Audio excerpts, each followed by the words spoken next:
tol, bibidyo tayo sa ating treasure. Hindi tayo. Ayun yung padira. Tol. Yan, makinis yan.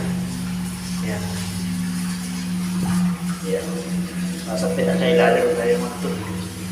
Nasa 40 feet tayo ngayon. Ayan, super. Ayan, padira. Ito ang trabaho natin. Under tayo dito. Ito target. Ayan. Sa kabila. Padira din. Ayan. At makinis din yan.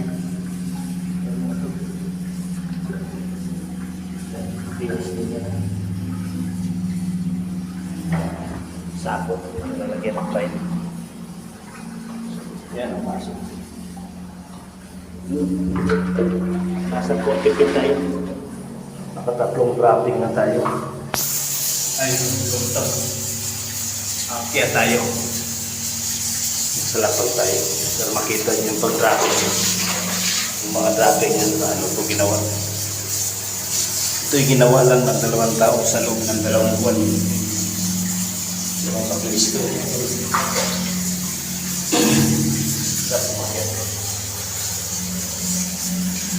Sabi nung ating sa presyuran pero sa musikan sa YouTube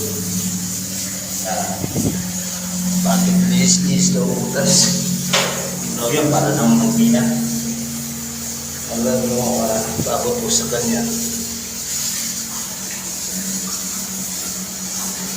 ganito ang gawa kasi para makaiwas ka sa trap poison at mga hard concrete kaya lihis yan para mabilis ang abanding. So gano'n yan kasi sa diretsuhan hindi mo talaga makukuha tira yan ginagabang yan pag sa libil. So ganun yung masabi ko sa kanya ngayon butas na so yung pinakailalim nakita ko na so yan pagpang yan yan part 8 na tayo ito stand year yan yan yan stand year dropping tayo sa sinking so yan so yan pero lang mahirap pero alam niyo bang ginawa lang sa 2 buwan ito 2 tao lang ang gumalan ayan yung pangalawa so yun ang pangalawa pero mga kulay-kulay dyan pero yung turtle yan yun ang sintro ng butas yan.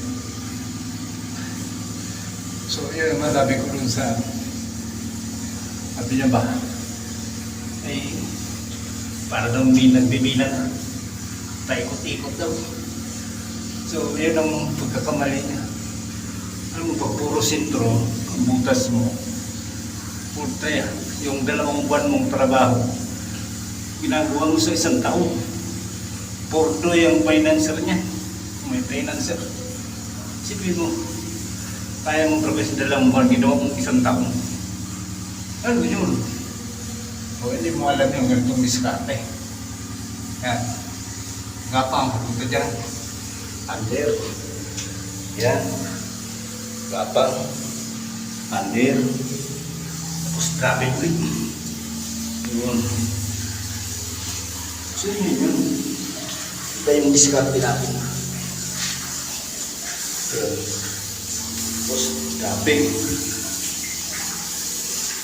under yun na tayo 40 feet naman ito lang yung isang pader ng kabila yun yung isang pader din yung inilawang yun ang submer pinakita ko na sa ilalim yan hindi ko na masyado ipaliwanag pa mga color din color coding nito yung buhos niya maraming video na ito part 8 na ito So, dito na tayo mga to. Kita ko lang ulit, nakapitan tayo. Pero masabi ko din sa YouTuber na hunter sa Mindanao. Si Luzon, Visayas, Mindanao yun siya. Yung masagot ko sa kanya din. Okay, ito na lang.